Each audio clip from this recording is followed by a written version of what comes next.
আসসালামু আলাইকুম এভরিওয়ান, কেমন আছেন সবাই? Welcome back to my channel Sajeda's family blog. আর আশা করি আপনাদের সবার রমাদান অনেক ভালো কেটেছে। আমাদেরও আলহামদুলিল্লাহ মোটামুটি ভালোই গিয়েছে। তো রোজা তো শেষ, ভাবলাম যে শর্টগুলো নিয়ে রেখেছিলাম যে রমাদানে রোজার মধ্যে আপলোড করব, সেগুলো আর করা হয়নি। আসলে এইবার রোজায় আমি আগে থেকে মানে কোনো প্রিপারেশন নিইনি, এই জন্য খুব বেশি অগোছালো ছিল সব কিছু মিলে। রোজাটাও এরকম অগোছালোভাবে তাড়াহুড়ার মধ্যেই মনে হয়েছে যে চলে গিয়েছে। তো টুকিটাকি কিছু কিছু জিনিস করেছিলাম, সেগুলাই আপনাদেরকে ভাবলাম একটু শেয়ার করে রাখি নিজের জন্য। অনেক বছর পরে হয়তো হঠাৎ দেখলে হয়তো ভালো লাগবে যে এই বছর এরকম করেছিলাম। তো এই তো প্রথম রোজার আগের দিন শুধু টেবিলটা সেট আপ করেছিলাম, আর তো আমার ছেলেকে দেখানোর জন্য যে কালকে থেকে রমাদান শুরু। আর ডিআইওয়াই এবার অনেকগুলো করেছি, আপনাদের সাথে শেয়ারও করেছি শর্ট হিসাবে। তো অনেকগুলো রেখে দিয়েছিলাম আসলে, যে ভাবছিলাম যে পরে ব্লগ করে শেয়ার করব, কিন্তু আসলে রোজার মধ্যে খুব একটা বেশি রেকর্ডিং কোনো কিছু করার মতো ছিল না, দুই একটা শুধু ডেকোরেশনই। তো শুধু ওয়েট করছিলাম যে আচ্ছা কোনো একটা কিছু রেসিপি করে তারপর আপনাদের সাথে শেয়ার করব সব কিছু একসাথে। তো এরকম ওয়েট করতে করতে আসলে অনেক দিন চলে গেছে, তারপর আপনাদের সাথে কোনো কিছু শেয়ার করা হয়নি। তো আজকে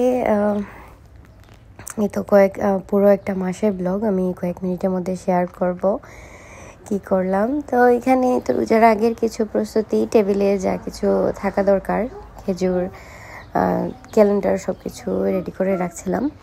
ক্যালেন্ডারটা আসলে আমার ছেলের জন্যই খুব বেশি আমি করে রাখি, যে ও চেঞ্জ করবে আর বুঝবে। এখনও তো বুঝবে না, ওর এখনও বোঝার বয়স হয়নি, কিন্তু রমাদান আসলে যে একটা ভাইব, রমাদান কি আস্তে আস্তে ওকে চিনানোর জন্যই আসলে এগুলো। আর কিছু তো নিজেরও শখ আছে যে রমাদানে একটু ডেকোরেশন করলে, এখানে তো আবার দেশের বাইরে তো সবাই জানেন যে আমরা যদি কিছু করি তাহলে বোঝা যায় আমাদের রমাদান বা ঈদ এগুলা না করলে আসলে বাইরে তো কোনো কিছু হয় না যে বোঝা যাবে। তো যাই হোক, এই তো টেবিলের মধ্যে যা কিছু রমাদানের আমার ছিল এগুলো অনেক আগে থেকে কিনে রাখা আসলে, তো আমি আর ইউজই করিনি কখনো। তো ভাবলাম এখন বের করি সব কিছু একটা একটা করে। রমাদানের ক্যালেন্ডারটা অবশ্য গত বছরে কিনা, বাকি এগুলো আমি বিয়ে বছরে কিনেছিলাম, বাট আমি কখনো আর এগুলোকে মানে ইউজ করিনি। তো এইবার রমাদানে বের করেছি সব কিছু। আর এই বিসমিল্লাহ লেখা নেপকিন রিংগুলো আমার অনেক ভালো লেগেছে।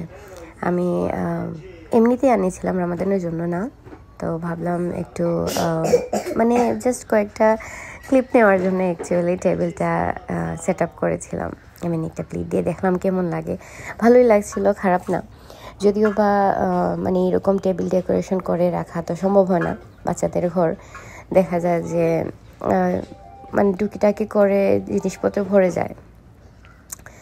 তো যাই হোক, মেহমান আসলে মানে ইচ্ছা ছিল যে যখন ইফতার করাবো কাউকে তখন হয়তো এরকম টেবিল সেট আপ করবো, কিন্তু আসলে শেয়ার করবো আপনাদের সাথে কয়েকটা ক্লিপ। এইবার আসলে রোজায় তেমন কোনো কিছুই করা হয়নি। তো এইখানে আমার ছেলে একটা ডিআইওয়াই করেছে, এটা সম্পূর্ণটা ও নিজে করেছে। তো এই জন্য আমি আসলে পুরোটা ভিডিও নিতে মানে তখন বুঝিনি যে ও পুরোটা করে ফেলবে, নাহলে আমি পুরোটা ভিডিও নিতাম। তো আমি একটু একটু করে ক্লিপ নিয়েছি, সেই ক্লিপগুলোই আপনাদের সাথে শেয়ার করছি। আমার ছেলে এটা মানে অনেক সুন্দর হয়েছে, অনেক করেছে। তো ওদের স্কুলে দিয়েছিলাম আমি সবাইকে এরকম মনস্টারের ডিআইওয়াই করার ইয়েগুলা, উডেন যে স্টার মুন থাকে এগুলা। তো ওরও একটা ছিল, ও বললো যে ওরটাও এরকম করবে গ্লিটার দিয়ে, তো ও করেছে। তো এই তো, আর কালারফুল রমাদান আমাদের বাসায় এবার এরকম করেই আমি করেছি, কোনো ব্যানার ট্যানার লাগাইনি। আর এখানে শুধু যে ইফতারের দোয়াটা আমি এখানে আমার একটা পুরনো ফ্রেম ছিল, সেখানে লাগিয়ে টেবিলের মধ্যে রেখে দিয়েছিলাম। আর এখানে একটা DIY, এটা আসলে আমি শর্ট হিসেবে শেয়ার করার জন্য রেকর্ড করেছিলাম, তো ভাবলাম আপনাদের সাথে শেয়ার করে ফেলে এখানে ব্লগে। এখানে নামাজের জন্য আমি একটা কর্নার খালি করে আপনাদেরকে দেখিয়েছি। কর্নার কি ছিল, মানে পুরোটা জায়গা খালি করে নামাজের জন্য এতে এরকম করেছিলাম। আমার অনেক দিনের ইচ্ছা ছিল যেরকম করব। আর এই বছরের যতগুলো DIY ছিল, রামাদানের ডেকোরেশন ছিল, সব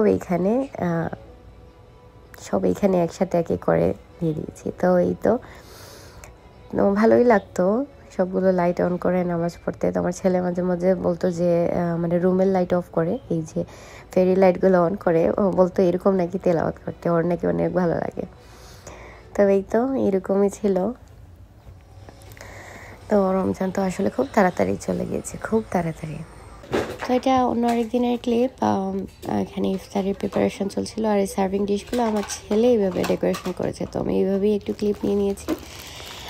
আসলে ওই দিন 22 রমজানের দিন আমি খুব তাড়াহুড়োর মধ্যেই আর একটা ইফতারের দাওয়াত করেছিলাম। এটাই প্রথম ছিল আমার বাসায় ইফতারের দাওয়াত।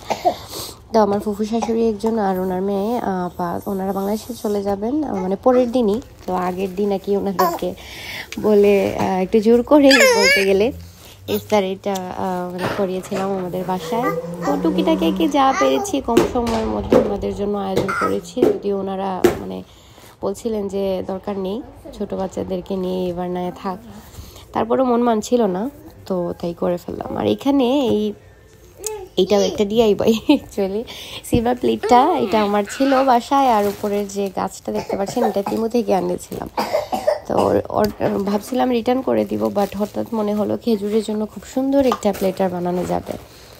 তো বাস যেই চিন্তা সেই কাজ, আমি খেজুরের জন্য জাস্ট এটা মানে করে নিয়েছি। যে খেজুর রাখার পর এটা অনেক সুন্দর লাগছিল, অনেক সুন্দর। আমি জানি না আপনাদের কাছে কেমন লাগছে, আমার তো অনেক ভালো লেগেছে। আমি ভাবছি এটা এইভাবেই রেখে দিব। তো যাই হোক, ওনাদের জন্য খুব তাড়াহুড়ার মধ্যে ইফতার এটা মানে করেছিলাম, মানে যেগুলো পারি কি খুব তাড়াহুড়ার মধ্যে করা যায়, আর কম সময়ের মধ্যে যেগুলো করা যায় কি করেছিলাম। তো এই তো আরেকটা অবশ্য দাওয়াত করেছিলাম 24 রমজানের দিন, এই যে এটাও খুব তাড়াহুড়ার মধ্যে হয়েছিল। যাই হোক, এবার রমজানে এরকমই কেটে গিয়েছে। ইনশাল্লাহ আল্লাহ বাঁচিয়ে রাখলে নেক্সট রমজানে হয়তো আরও বেশি কিছু করব। তো এই ছিল আমাদের 2025-এর রমাদান। তো ভালো থাকবেন আপনারা, সুস্থ থাকবেন। আসসালামু আলাইকুম।